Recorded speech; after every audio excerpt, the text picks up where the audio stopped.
Samuel the Hutt, the world is finally seeing Star Wars Visions. No, I can't wait to hear what they think. It's been really hard to not talk about all the details since we watched the screeners on Sunday. Right? Yeah. But the wait is finally over. We are free to share all of our overreactions to something that caught us completely off guard. Especially the episode we're talking about today. Yeah, The Ninth Jedi is without a doubt one of the greatest setups to a Star Wars animated series ever. Okay. Whoa, that is a... we get exactly. I mean, we're getting a little ahead of ourselves on that. We can hope that we eventually get that series. But today we're just going to be talking spoilers and reactions to The Ninth Jedi. That is next. This is Tatooine Sons. It's true. All of it.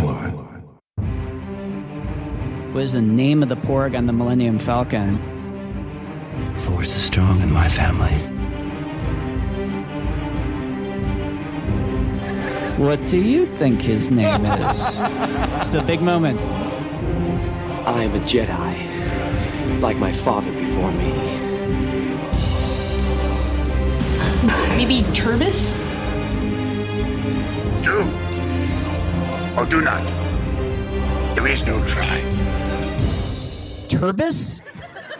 Pablo, if you're listening to this live stream, that porg's name is now Turbis. It's a good Star Wars name. We're not done yet.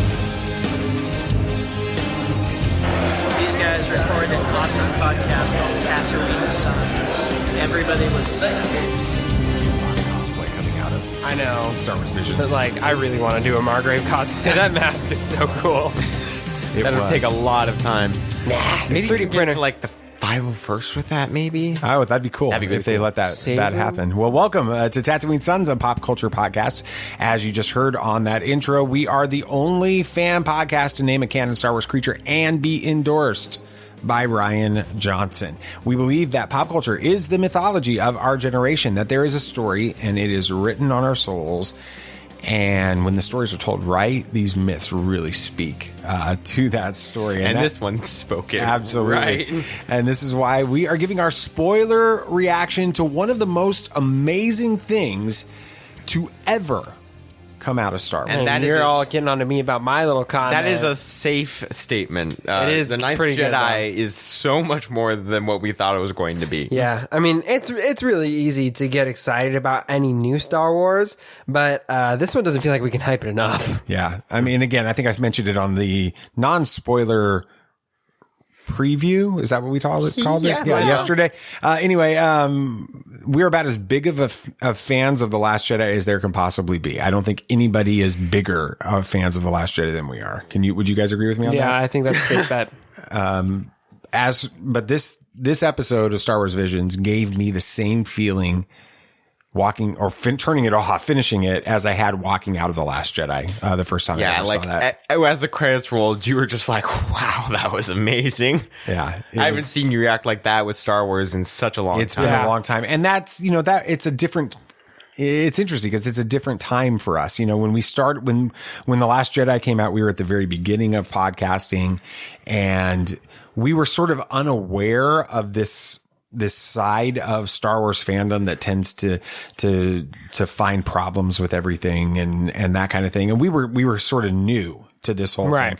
So we walked out of The Last Jedi and we started talking about it on this podcast as we had just like the third episode or fourth episode. Yeah, it wasn't long. We were just gushing over The Last Jedi and completely oblivious to the fact that there would be people that didn't like this movie and they would be, it would be the most controversial movie in Star Wars history by the end of it. And so coming, for almost 4 years from that, being able to get that feeling again in the midst of, being a part of this world was really special. It's exciting and it's also a little bit worrying because I'm worried that we're going to have the same backlash as Last Jedi did again, but for this series. Yeah, we're going to have a different perspective this time because we've seen it before everyone else, so we can watch their reactions with our own opinions in mind as well too. It's going to be different. Absolutely. Now, for all of you listening right now, we want to be really, really clear. I think we've said it already. We're going to say it absolutely clear here. What is coming next is a spoiler reaction to Star Wars Visions, the episode, The Ninth Jedi. So if you haven't watched that episode yet, please pause this, watch it, and then come back and lose your minds along with us. And it's only 23 minutes. It is. So you've got plenty of time to go watch that and then come back. All right. So now let's talk about this. I want to get a rating. I think it's pretty obvious what our rating is going to be, but let's have some fun with it. I'm going to start with you, Sam. Rating on a scale of 1 to 10, color changing lightsabers. Solid 10. All right. Easy. Knew that was coming. 1. No. 10, definitely. Yeah, it's a 10 for me, with it. Let's talk about some of the fun, background, on this. We were a little unclear even yesterday when, we were recording the episode, that came out yesterday. We were a little unclear as to the setting of this, but as we were editing and preparing for this episode, we found out was it like an official post on some social media? It was. No, tweet, I think. That they've established the setting, for this. And The Ninth Jedi is an epilogue exploring the future of the Jedi Knights after the fall of the New Order. And they said specifically that it was post T-Ross, post the Revenge of, the Rise of Revenge of the Sith. It is definitely post the Revenge of the Sith. But it's also post the Rise of Skywalker. By like centuries, right? Yeah, it seems like it's centuries later, from this. So the big question there, there's so much to unpack. Okay, sorry. Just an interesting mindset. Does that mean that in that timeline, or not in this timeline, but in this episode, the events of 1 through 9 is what High Republic is to the events of 1 to 9? Kind of, yeah. That's crazy. It is. And so it's not really that long ago. No, it's in a galaxy far, far away. It's like it's more recent. It's a more recent time in a galaxy far, far away. There we go. Slightly less long. Now that idea of, exploring the future of the Jedi Knights after the fall of the New Order, there's a lot there to unpack. It's not just a simple statement. Nate, what are your thoughts on some of that? There's a New Order. Who formed it? Was it like Rey and Finn, or was it just Rey? Maybe. I mean, it could have been Rey with the guidance of a Force ghost Luke. Could Cal Kestis have been Could involved? have been Cal Kestis. And we don't even know if this is the same, like, should we go there? Multiverse? No, we're not. There's no multiverse in Star Wars. It's getting confusing. These aren't canon. No. These could be legends. They are not canon. But this one feels like it could very well be made canon. And I think, so we got to figure out that part of it. Yeah, I think it kind of lends itself to being able to be canon because it's so far in the future. But what caused the Jedi Order to fall again? I mean, the Jedi Order has like risen and fallen and risen and fallen probably 2 or 3 times at this point. It goes back to The Last Jedi and to the sequel trilogy. There's no light without dark. There's always has to be balance. So the Sith are always going to be a thing. And I guess we can just go ahead and get into spoilers. There are more Sith right now than there are Jedi because they killed all the other Jedi that got that message. That's true. So they're having to search for more and more Jedi. So there are a lot of Sith. So the rule of 2 is gone in this storyline. The rule of 2 is gone. The rule of 2 is no more. I think because they may not know. It may be so long that they just forgot about that tradition because Palpatine was gone. There were no Sith. They might have just had old texts and they might have needed to survive to the point where they can't have a rule of 2. You can't have 2 Sith taking over a galaxy of Jedi. And in your headcanon, which you can have a little fun with headcanon in these kinds of stories. That's what these episodes are. Right. Could it be the situation where something happens with, let's speculate irresponsibly for just a second. Let's say that Rey and Finn do start a Jedi Order and they build this thing up and it falls again, similar to what happens with Luke after Return of the Jedi with Kylo Ren and all of that. Yeah. Maybe Rey comes to the realization that Luke's strategy or Luke's thought process in The Last Jedi is actually accurate, that this time for the Jedi to end. And so she ends the Jedi Order. She's heard that from Master Luke. So she sees it falling apart. She ends the Jedi Order? I mean, these are the types of questions that this show or this episode brings up. If you really want to, you can connect this episode with another episode that we saw in Visions. You can connect it with the duel, the multiple Sith. He is hunting the Sith. He himself is a Sith. Just in case people watched this episode and hadn't watched that one yet, let's avoid spoilers for other episodes at this point.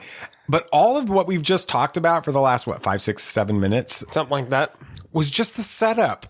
Yeah, we haven't even gotten into the episode. For this episode. So, again, let's have some Last Jedi fun here. In the immortal words of Master Luke Skywalker, this is not going to go the way that you think. This episode twists and turns all over the place. First thing that we learn about these potential Jedi, they're trying to restore the Jedi Order again, is that they have lost the ability to craft their own lightsabers. They have no lightsabers at this point. Yeah, and what's funny is throughout all the episodes, well, okay, I don't want to spoil it too much, but this is more of just a general theme that runs through each episode. Lightsabers are very important throughout every episode, much like samurai and how their swords the weapons are important in that culture. But they really, that's like the main focal point of this episode is the fact that the Jedi do not have these lightsabers, and so it's such it's as much a weapon as it is a like ceremonial piece or a badge in a way. But there's this like group of 7 Jedi, right? Who have been called to the temple with the promise of receiving these sabers after this has been lost to time. So this is like an ancient idea, because Rey didn't. Well, no, she did construct her own lightsaber, but again, that could have been centuries and centuries ago. So, but they're all Force sensitives, right? Right. So they're Force sensitive. So they're not Jedi without the lightsabers. Their mindset. They haven't gone through any training but they're familiar. They understand the legends of the Jedi. They understand. There's a clear understanding of light versus dark, Jedi versus Sith. So they haven't lost that idea, but they've lost this skill of the lightsaber. They don't have the master and apprentice thing happening in here, just like we don't have the rule of 2. There's a lot of open threads that can go from that, and then you have this sabersmith, the sabersmith, who was a really cool character, by the way. I loved, like, he had a forge of kyber making sabers. It was so cool, but it wasn't being made by a Jedi, at least not that we can assume. I mean, the individual Jedi aren't forming their own. It's just a specific job for a sabersmith. We don't really know who he is. We know he's a father of a kid on a planet, which those rocket slingshots to like grab kyber from the that was cool. Above, that was the trebuchets. I mean, really again, cool. That goes to world building. That's such an interesting world building. It is, and it's a concept that probably wasn't a thing back at the end of the sequel trilogy that was recently made. But I mean, how did this sabersmith learn how to forge a saber? I mean, and it seems like it's illegal. Like he's not supposed to be doing this. Like the Jedi are still not allowed. So did the Empire take back over, or is the Republic still thing, but they're just not a fan of the Jedi anymore because maybe that's why they fell, is like the Republic didn't like the idea of the Jedi. Right. And, he's forming these lightsabers in this forge like you guys are talking about. They're on this planet where there is a Jedi temple, and they're going and they're using these trebuchets with rocket slingshot. That was so cool. It was crazy. Only in anime can you pull off that kind of stuff. And they're pulling the kyber crystal down, right? And so the little girl, Kara, is helping her dad harvest these. She's using the slingshot trebuchet things to do that. But when they get in the forge and he finishes making that final lightsaber, he actually ignites it, and it ignites blue. Now, when we're watching that, in this point of the story, it doesn't seem like it's a big deal. No, it's like, oh, cool, it's a blue lightsaber. It's a blue, it's a blue kyber crystal. It glows blue. Great. But that's actually a much bigger deal than that. It really is, because later on, just a couple seconds after that, he says that the color, he made these to be specifically for the color of the wielder, based on their strength and connection to the Force. Because Kara grabs one of the sabers, or maybe the same saber. It's that same saber, and lights it up, and it's like this clear. It's like colorless. clear It's weird. It's not the black green saber stuff. I thought for a second it was like, oh, they messed up the animation. There's something wrong. Or the screener is messed up. Right, or something yeah, I thought it was a bad file. I'm like, what is this? And then he explains that, like what you said, Nathan, it changes based on the person's connection to the Force, and she doesn't have one really. So her saber is colorless, not black, not white, nothing. It's just colorless. But and it's like changing length and everything too. But then you have to back that up and realize that if it turns blue for him, for the sabersmith, then he's got a connection to the Force, and it's strong because it was a strong blade. It was. Yeah. At that point. So who is the sabersmith? How does he know how to forge these lightsabers? Maybe if, hopefully, I can say when we get a follow-up series and they're looking for him. I mean, I know it's going further into the episode. Yeah, but, you're going all the way to the end, but that's fine. And they're looking for him. Maybe we'll see his backstory, or maybe we'll get that as we go through. Yeah. Yeah. That's a good point. Now there's this individual that is the one that's supposedly calling all of these Jedi through these holocrons or holomessages, right? Holograms. Holomessages. They're calling the Jedi to gather there on this planet at this Jedi temple. He's called the Margrave. What were your first reactions when the first time you see the Margrave? What do you think? I mean, I thought probably like Sammy. We see him. I'm like, oh, it's a trap. This is a trap. And I was like, he looks like Darth Vader. He looked a lot like Darth Vader. Yeah, he's got the mask and the breathing apparatus looking type that was thing. Probably an homage to the original Star Wars. Well, almost certainly. I mean, the word Margrave is actually a German word for military governor, which then brings back all of the ideas from, I mean, primarily the original trilogy, when you have the empires kind of patterned after the Nazis, and even the phrase Darth Vader has been, it's a lot of people have a hard time with figuring out if this is actually legitimate or not, but it could mean Dark Father, and there's like German overtones in the language to it and all this other stuff. So he looks like, like you were saying, Sam, it doesn't look like a good guy at this point. No, he's got the red eyes and the black outfit and a mask, and you don't see good guys wear masks very much. And we had learned earlier in this process that the Sith had exterminated all the Jedi, right? So you kind of think at this point, this is a trap. It's in the immortal words of Akbar. Now you have the little girl in the immortal girl, who's been dead now for centuries. Yeah. Ugh. Too soon. Okay. Not for them. The little girl, her name's Cara. I think we mentioned her name earlier. She's really very simple. And it looks like she's just there to be along with her dad, in this story.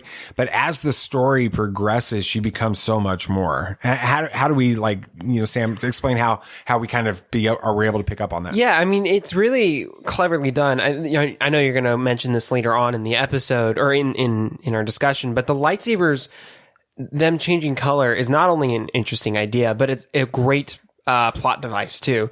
And as she's going through the episode, we see her not only increase in skill, she's like driving backwards on speeder bikes, deflecting bolts like it's no big deal.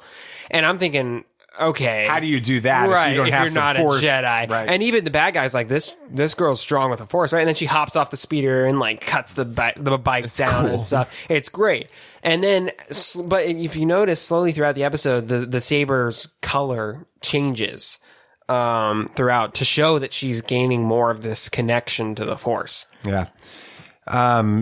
We're skipping around a little bit here, but to get kind of like fast forward towards the end, we get into the temple again, and her dad, the reason she's on the run in that scene that you were just talking about is because her dad's been captured by the spider. No, they're like spider thug people. I don't know. Yeah, and can we just mention Kara's transportation up to the temple? Yeah, go for it. That droid was awesome. He's like, I'm on my break. He's like, get one of the other ones, and all of them are deactivated. She pays him. He's like, fine. He's drinking the coffee, basically. It's so cool. That was awesome. And that felt very Star Wars. It did. Like I could see that happening. It did. It had some K2SO type vibes to it. Yeah. In a way that like an L3-esque as well. Yeah. Yeah, both. Exactly. And then just can kind of piggyback on what you were talking about, that she's on that classic speeder bike like moment is what it looks like. Going through the forests. And they, on the featurette, they talk about how that was patterned after, that, but she's going there. She gets to the temple and she's looking for the Margrave, and we find out she knows the Margrave. She's like, oh yeah, I've known him since like I was a baby. He was there when I was born. He's like a good friend, all that stuff. So that ties again to the dad. Yes. Right.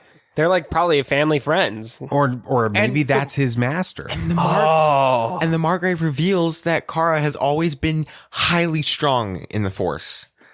Right. Yeah, and we learned that the Margrave had been in the droid the entire time. Like, which is a cool droid. And then the moment happens. I mean, we have one of the most classic Star Wars things. The big reveal, the big twist is classic Star Wars. Absolutely. Going all the way back to obviously I Am Your Father and all of that. It's the moment when they're all handed their lightsabers, all 7 of these Jedi that are there. And so let's think about the people that are there. You have Margrave, who wasn't one of the 7 because he was a droid. You have Kara, and then you have the 7 Jedi that were there. I'm trying to remember. Okay. So that brings us to our 9. Right. Yes. Okay. Which one's the 9th Jedi, by the way? It's Kara. It's Kara. You think so? Yeah. Kara? He even said, okay. So, okay. They're all handed their lightsabers by Kara. She's brought them to this temple. And they all ignite the lightsabers. What was your reaction when? How many of them originally turned red? 6 of the 7, because there was that Ethan guy who was actually a Jedi. Yeah. Wow. Yeah. Okay. That was like, so they turned red. So they revealed that they're Sith. And I'm sitting there, I'm like, wow. It took me a second to process it. I was like, what's going on? Yeah, I did not see that coming. Like, at all. And what they did is they played with you. They all seemed so friendly. That's what made it. They all looked like Jedi. They looked like they could have been on the council. And that is what makes a Sith so dangerous. They are manipulative to no end. They don't always look like some disfigured old guy. Yeah. You know? With deteriorating fingers and stuff. Yeah. So, of course, one of an awesome anime, I'm trying to say it right, anime Star Wars lightsaber battle with... Okay, the Margrave, his saber was so cool. Like, it had the ring on it, like how katanas have that, but it was made of a lightsaber, just, because. Yeah, why not? Because you can do it, right? But we all expected him to be a Sith because he looked like it, but it turns out he's, green, which is one of the most noble colors. Exactly. So everything has been turned upside down at this point. Big lightsaber battle takes place, which is some really cool, it's just awesome. It's just cool. Yeah, it's a cool duel and all of that. And then there's this moment where, Sith, who we thought were Jedi, now we know are Sith, are being destroyed. And there's this one, I don't know what his species is. He's super tall. He's big. He's tall. He's not a human, in this. He's some type of an alien creature, with that. His lightsaber starts changing from red and it turns purple. And I thought at first, it was like just an optical illusion my eyes were playing on me. Yeah, same here. I'm colorblind, and it was mixed with like the green one. So I thought maybe that was making it look purple. I didn't realize that was actually purple. So cool. And I love that. Refresh my memory, because at this point I'm just sort of just jaw dropped and just in awe at this point watching it. Did the Margrave explain what was going on with that Jedi or that guy? I think the Margrave knew him. The Margrave actually knew him. I think he sent him as like a spy. Okay. He was like undercover with the Sith, and he was so surrounded by the dark side. It took him over for a minute, and he had to come back to the light. Which is a great story to hear more of too. Right. With that, they all finish. They defeat the bad guys. Margrave got his mask blown off. He has a cool scar, so it's fine. And now the episode basically ends where they get on a ship, a giant like floating island ship, to go search for Kara's father. Right. This, guys, is the start of her hero's journey. She's got the mentor. She's got the fellowship. She's become part of something bigger she didn't realize that she was a part of. Mission. She's now got a quest. You can't tell me this doesn't set up an unbelievably compelling series. And what's cool is since it's set so far in the future, it allows them so much freedom to not really mess with canon very much. It allows for interesting world building because it's who knows how much has changed in centuries like that. It could be potentially, and they don't even ever have to make this canon. They can That's true. They can resign this to the Legends universe, and it'd be perfectly fine. Yeah, with that, but it's a story that I think we all agree we need to have. Oh, most certainly. Yeah. There's a big dad moment in this. I am your father. The Ninth Jedi teaches us a really important lesson I think we all need to hold in the back of our minds, and that is we can't always believe our eyes. There are those who look like they're your allies who are really your enemies. There are those who seem dangerous and that they can't be trusted, who are the ones who will come to your aid in your darkest moment. Now, life would be a lot easier if everyone just ignited lightsabers and revealed who they really are on the inside. That would be nice. But that isn't reality. And that's why we need others in our lives who see things that we're blind to, that we're missing. It could be a parent or a teacher. It can be a friend. Sometimes even someone who looks like an enemy. It doesn't matter. The bigger concern is whether or not we're willing to listen to their wisdom when they share it. This will be a busy week for us. We will have a third episode, a regular episode, because we've done these 2 bonus ones. We got a regular episode coming out on Friday. What are we going to talk about on that? Yeah, I'm going to be talking about What If Thor. That's it. Because we don't know the actual story yet. Yep. But AC Bradley promises... She's the writer of it. Yeah. It's a slightly less tragic story than the Doctor Strange episode. Well, that's good. I don't know if that's a good or bad thing.